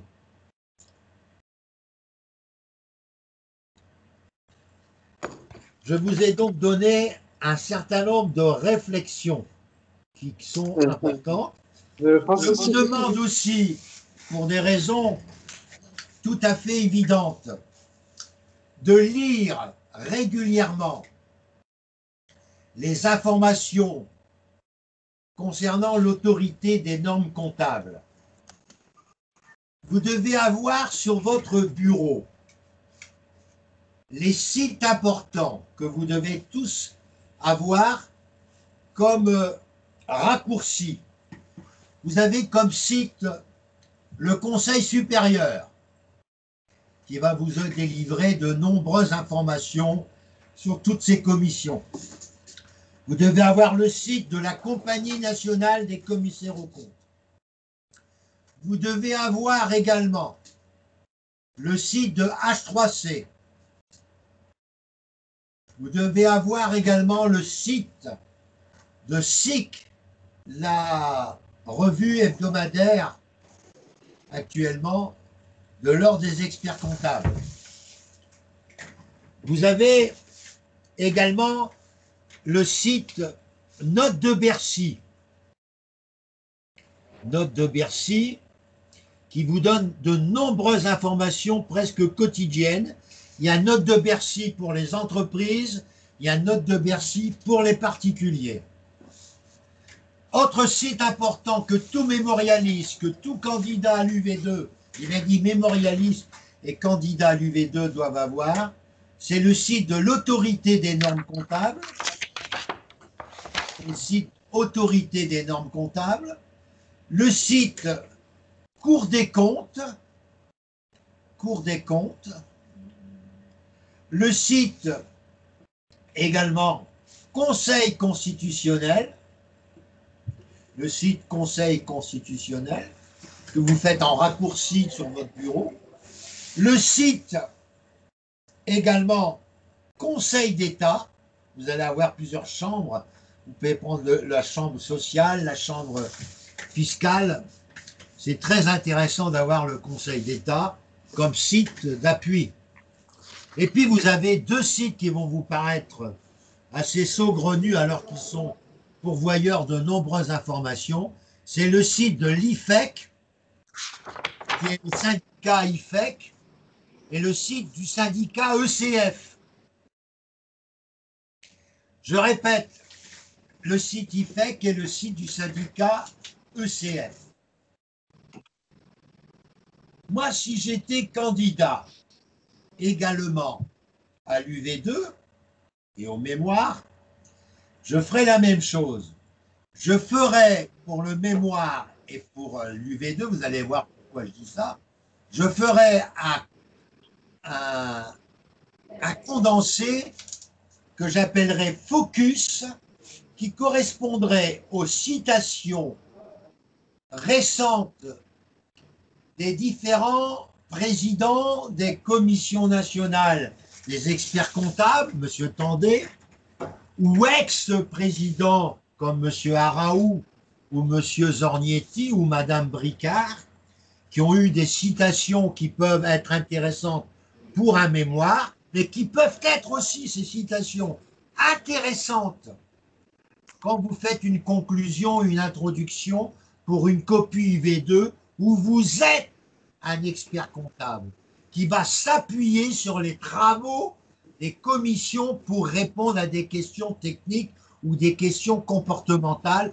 ou des questions d'évolution du métier. Il n'est pas idiot de mettre entre guillemets des citations que vous avez mis dans votre documentation. Vous pouvez faire un dossier focus citation sur mon dossier DEC 2020, sur mon site DEC 2020. Vous avez un dossier sur le site DEC 2020, vous avez un dossier qui est génial, c'est pas parce que c'est moi qui l'ai fait, mais qui s'appelle Focus. Dans ce dossier, vous avez énormément de focus qui parlent des experts comptables, des commissaires, qui vous rappellent les commentaires des présidents. Et ça, c'est quelque chose que pour un mémorialiste qui veut terminer son exposé par une belle citation, il trouvera dans le dossier de Francis ou à travers ses propres recherches sur Internet. Il peut dire, par exemple, j'aimerais qu'on développe le marketing de l'expert comptable. Eh bien, il trouve, et probablement sur le site du congrès 2020, des citations sur le marketing de l'expert comptable. Il peut trouver également lui-même à travers ses propres recherches sur Google ou sur Yahoo ou d'autres. Et ça, c'est quand même intéressant. Et vous savez comme moi que grâce à ces focus, que vous avez pour certains respecté mes conseils, vous avez mis un focus tous les 10 pages dans votre mémoire, vous égayez votre mémoire et vous cassez la lecture monotone d'un mémoire. Et grâce à ces focus, ça fait souvent l'objet de remarques plus ou moins agréables, mais souvent plus agréables que désagréables. Et quelquefois, ça vous donne l'occasion d'ouvrir des conversations sur telle ou telle phrase, et ça vous donne l'occasion de vous comporter non plus en candidat frileux, mais en expert comptable maîtrisant la situation. Et c'est ça que l'on veut, aussi bien à l'oral, que ce soit à l'oral et en épreuve écrite. Si vous ne savez pas maîtriser votre comportement à l'épreuve écrite, que vous êtes un gars qui rature comme vous le faisiez au DCG, vous avez raturé, vous avez commencé le dossier 1, vous avez tout de suite commencé le dossier 2, mais vous êtes rendu compte que vous avez oublié une partie du dossier 1, et donc ça, vous le remettez à la fin du dossier 2, et puis vous mettez renvoi. Alors là, c'est vraiment le candidat. C'est pas l'expert comptable qui peut être reçu à l'UV2 qui se comporte ainsi. C'est un candidat qui fait n'importe quoi, qui est stressé et qui ne peut pas être expert comptable.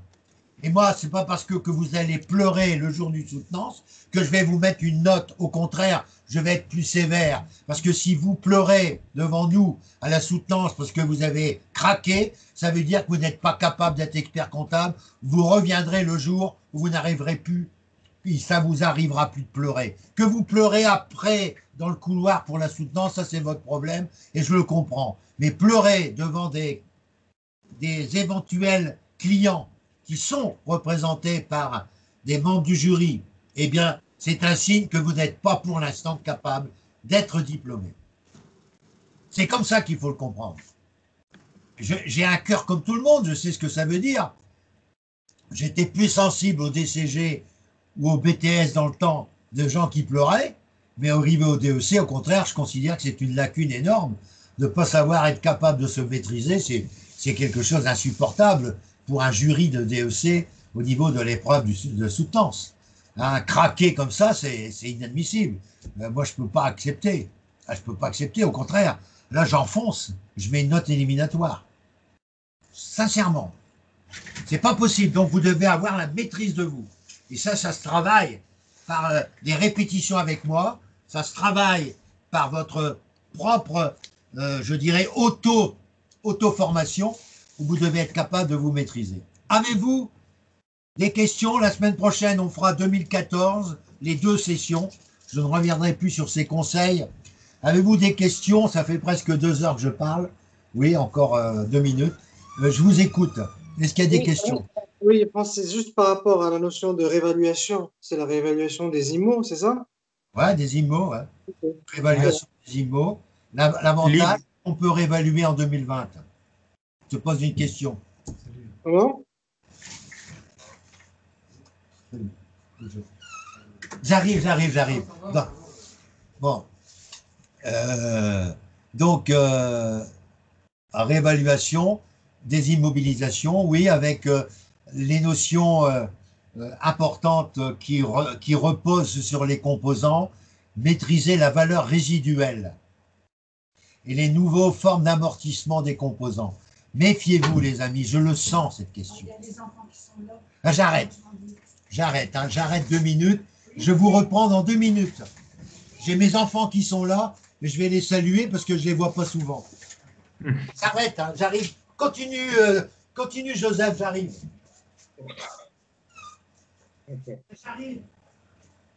Bon, j'avais la même question que toi en fait sur la réévaluation parce que je comprenais pas. J'ai l'impression que Francis avait fait le lien entre intégration fiscale et réévaluation. Alors, Justement. Moi, je me suis dit, est-ce que c'est l'évaluation des titres? Mais finalement, c'est la réévaluation des IMO. OK. voilà. Et la réévaluation des IMO, il y en a 2. Il y a la libre et la réévaluation légale de 1976 de mémoire. Je ne sais pas. Il faut que je regarde. Mhm. Moi, mes connaissances sur la réévaluation, ça date d'il y a très, très longtemps. Oui, mais j'imagine, ouais. Mais c'est vrai qu'on applique très rarement en cabinet, hein. Moi, je n'ai jamais appliqué de ma vie en fait, hein. Oui. Pareil. Mhm. Le cabinet, c'est très, très basique, quoi. Mhm. Bon, bah, on a de quoi s'amuser avec ces pronostics. Mhm.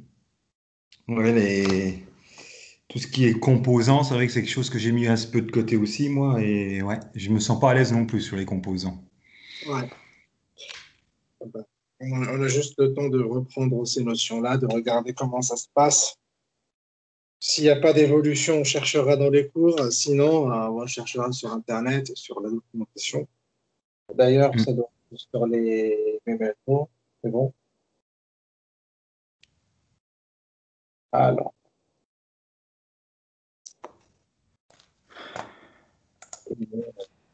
est-ce que toi, tu as tes propres pronostics?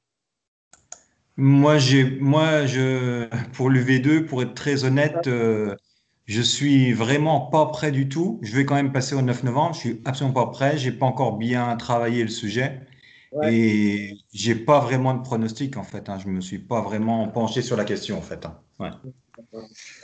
Mm, mm, mm. Bah, ça se trouve que tu l'auras comme ça, hein. Bah, Non, j'en moi, je connais j'en un sais. gars. Moi, je connais un gars. Il a fini son stage, il s'est inscrit, mais il est allé vraiment en mode découverte. Il s'est dit, Mm. bon, il a eu sa documentation, son mémoire, il a fait vite fait, mais c'est comme ça comment il dit, hein. Et il est allé, et le jour de l'affichage des résultats, le mec, il était choqué. Il est resté bloqué pendant je sais pas combien de temps. Pourquoi? Parce qu'il l'a eu, il l'a réussi.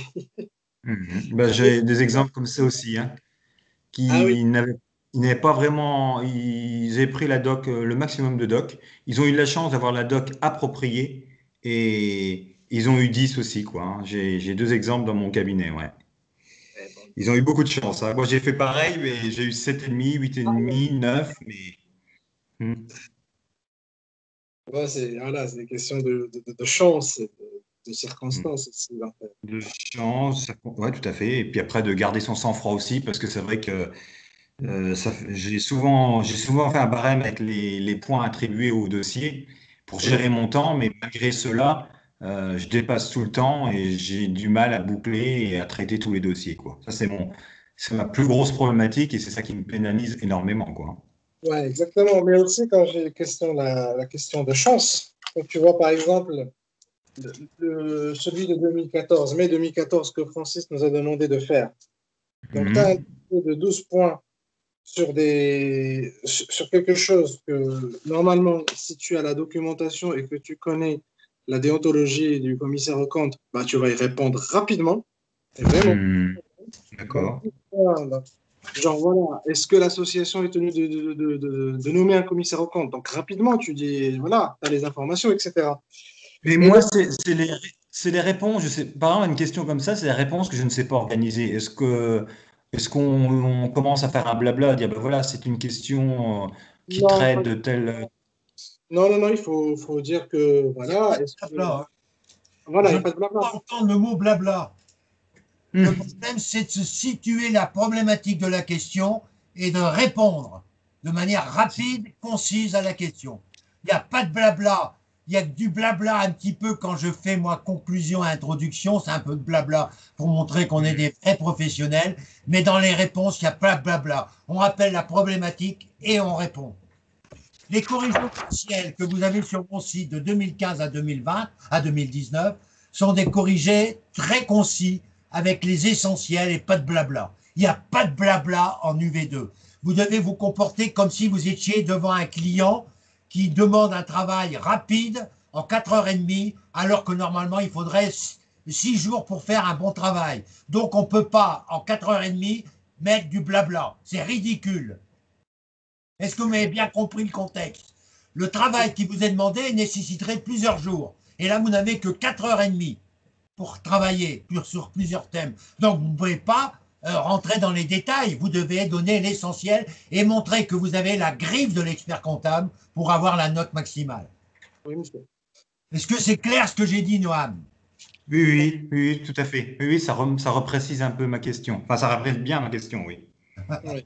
Ben voilà. Et- Je crois et- que Joseph, il a dû te confirmer aussi, parce que Joseph est habitué à mon discours. Et, oui. et Cyril aussi. Mais Cyril, lui, est habitué à mon discours et puis quand il arrive à Arcueil, il oublie tout. Alors Mhm. que quand il passe une soutenance, il est brillant et puis quand il arrive à Arcueil, il oublie tout. Donc le problème, il est là, c'est que ce que je vous ai rappelé à tous ici, c'est les ingrédients pour faire un très bon lexique documentaire.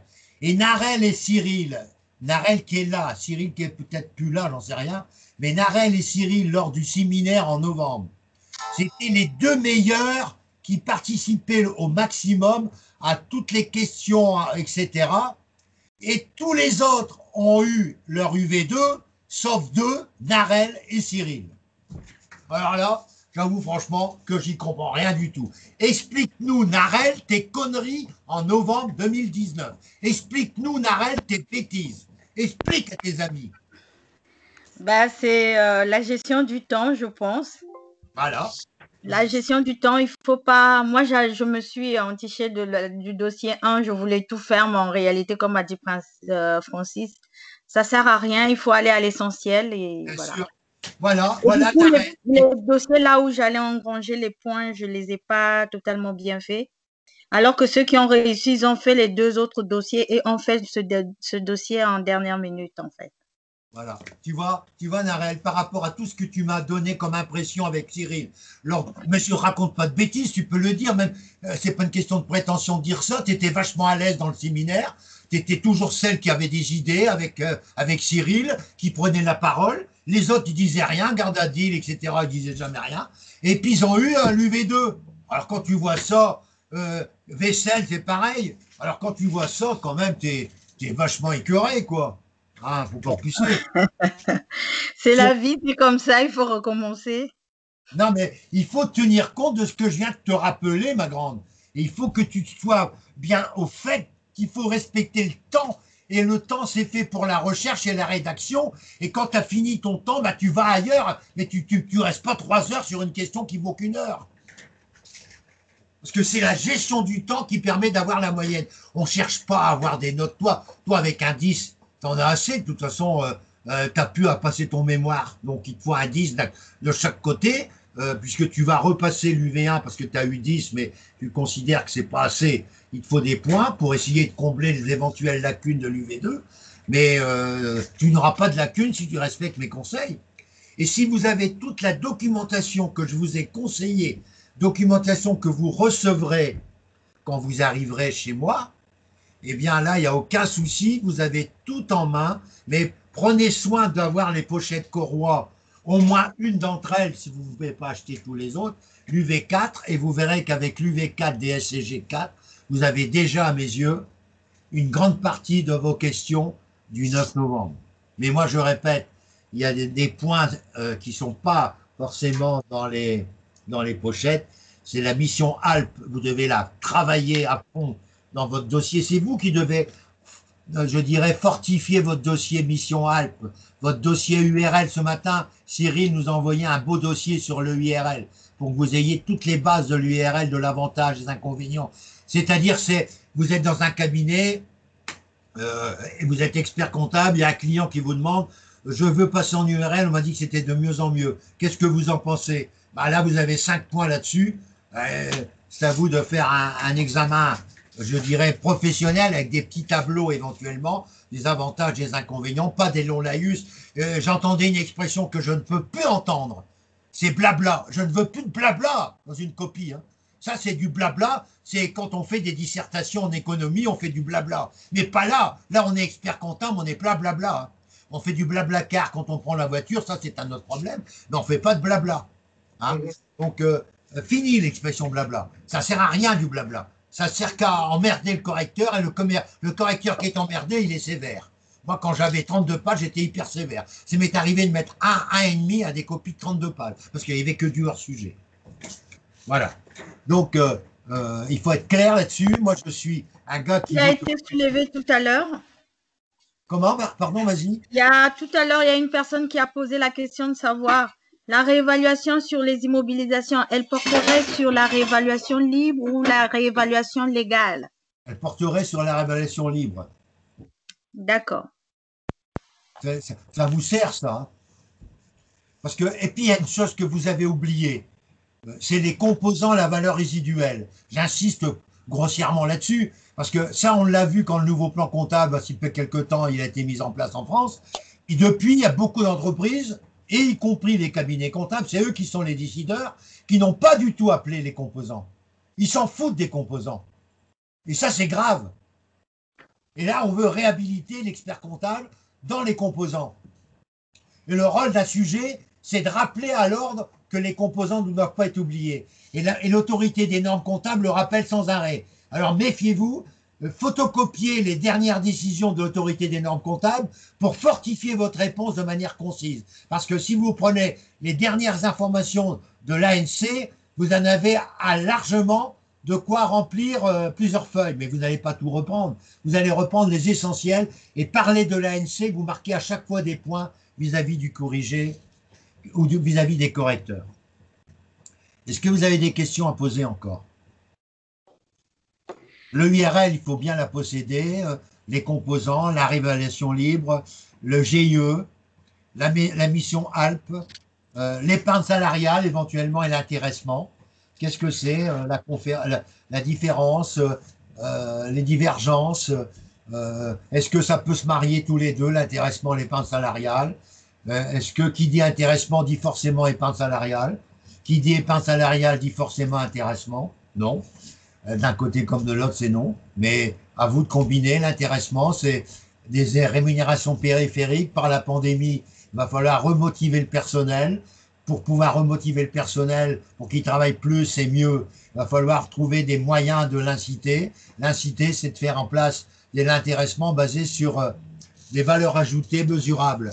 Ces valeurs ajoutées mesurables, c'est la différence entre l'excédent brut de l'année N et l'excédent brut de l'année N+1, avec en pondération les effectifs de N plus 1 et les effectifs de N et de mesurer la plus-value que dégage le BE et de faire un pourcentage de valeur ajoutée, un pourcentage d'intéressement simulé par rapport à cette augmentation entre le BE pondéré de N et le BE pondéré N plus 1 en tenant compte de l'effectif. Parce que si vous démarrez d'un EBE avec 5 personnes et que, en définitive, vous arrivez à une entreprise un an après qui a en équivalent temps complet dans l'année, parce que si un gars est arrivé que 3 mois, vous prenez pour 0,25. Si vous avez une entreprise qui a 5 personnes et à l'année suivante, il y en a 8, vous ne pouvez pas comparer un EBE à 8 par rapport à un EBE à 5. Donc, vous devez pondérer l'ensemble par rapport à l'effectif. Et c'est juste à travers cette pondération que vous pouvez mesurer l'augmentation de l'EBE et générer une formule d'intéressement. Voilà comment on répond. Voilà comment on répond dans un examen. Voilà comment on est pratique. Hein? Et puis voilà comment on est dans la tête, on a dans la tête un expert comptable. Et un expert comptable, il a dans la tête plusieurs mots.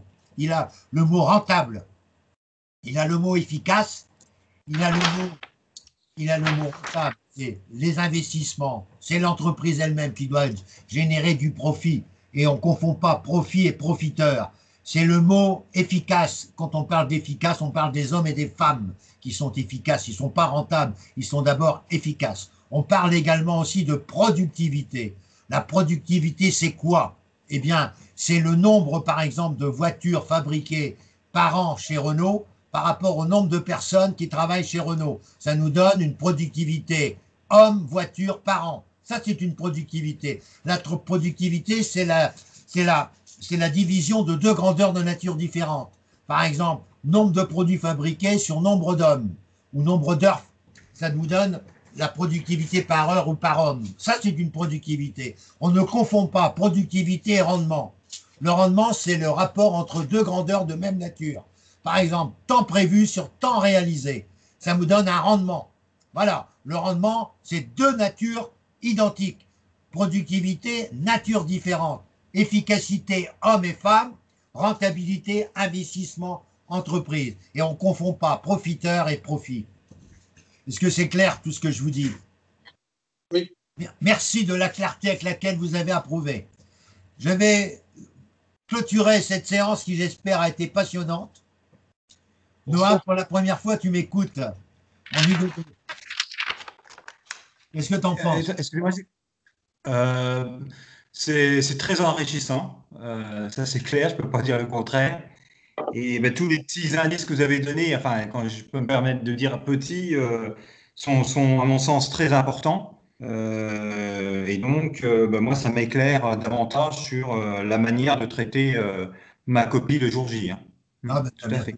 C'est la meilleure, pour moi, c'est la meilleure synthèse que je pouvais avoir et c'est la meilleure opinion. Je ne pense pas que Joseph va me contredire. Joseph qui est celui qui aurait dû, je dirais, je pense à Cyril qui me parle de ses mémentos depuis 3 mois, hein, mais j'allais quand même pas aller au Bénin pour lui porter mes mémentos. Hein, donc, tout d'abord, parce que j'en avais besoin, je les ai regardés un petit peu quand même avant de les donner à notre ami.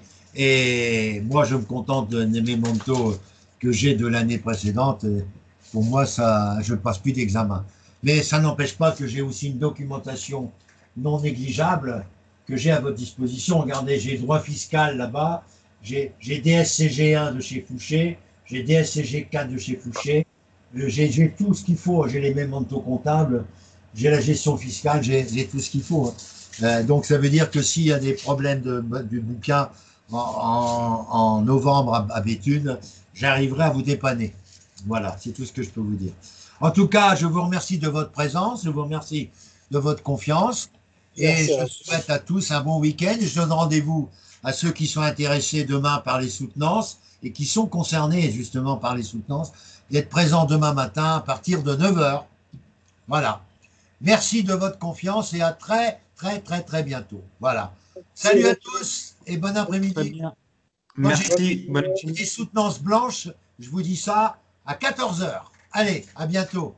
À bientôt. Au revoir. Merci beaucoup.